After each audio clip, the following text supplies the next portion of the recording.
இந்த வீடியோவை கடைசி வரைக்கும் பாருங்க. இப்ப வீடியோக்குள்ள போலாம். நமக்கெல்லாம் போர் அடிச்சா ஒன்று டிவி பார்ப்போம், இல்லை விளையாட போவோம், இல்லைன்னா மியூசிக் கேட்போம். அதே நம்ம வீட்டில் வளர்க்குற நாய்க்குட்டி பூனைக்குட்டி அதுக்கெல்லாம் போர் அடிச்சா என்ன பண்ணுவோம்? அதுக்குன்னு தனியா மியூசிக் இருக்கு. அதை எப்படி கேட்க வைக்கிறதுன்னு வாங்க சொல்றேன். அம்மான் அகமது அப்படின்னு சொல்லிட்டு ஒருத்தர் இருக்காரு. 5 வருஷத்துக்கு முன்னாடி இங்கிலாந்துல மியூசிக் பர்பெட்ஸ் அப்படின்னு சொல்லிட்டு ஒரு கம்பெனியை ஆரம்பிக்கிறாரு. அந்த கம்பெனி ஆரம்பிச்சு அவரு நிறைய நல்ல நல்ல மியூசிக்ஸ்லாம் போட்டு வர்றாரு. அந்த மியூசிக் மக்களுக்கு ரொம்பவே பிடிக்குது. அதுக்கப்புறம் அந்த மியூசிக்ஸ்லாம் நல்ல ஃபேமஸ் ஆகிட்டே வருது. அந்த மியூசிக் ரொம்பவே ஃபேமஸ் ஆனனால அமெரிக்கால இருந்து ஒரு கம்பெனி அந்த மியூசிக் எல்லாத்தையுமே விலைக்கு வாங்கிடுறாங்க. அம்மான் அகமது அவரோட ஃபேனான ஒருத்தர் அவர்கிட்ட ரொம்பவே ஒரு ஃபன்னான ஒரு கமெண்டா பண்றாரு. நீங்க அனிமல்ஸுக்கு மியூசிக் போடுங்க அப்படின்னு சொல்றாரு. அவர் சொன்னதை ரொம்பவே சீரியஸா எடுத்துக்கிட்ட அம்மான் அகமது சரி நம்ம இதை பண்ணலாம் அப்படின்னு சொல்லிட்டு முடிவு எடுக்கிறாரு.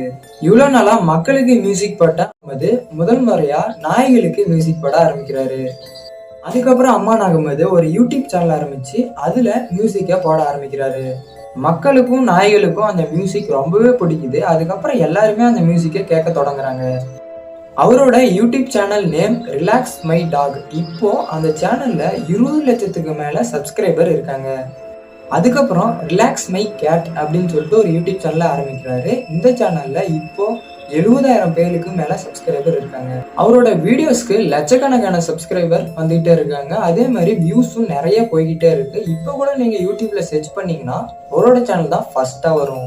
அம்மான் அகமது இன்னைக்கு இவ்வளவு பெரிய இடத்துல இருக்காருன்னா அதுக்கு காரணம் அவரோட ஃபேனான ஒருத்தர் தான். அன்னைக்கு அவர் கமெண்ட் பண்ணலன்னா இன்னைக்கு இவரு இவ்வளவு பெரிய இடத்துக்கு வந்திருக்கவே முடியாது.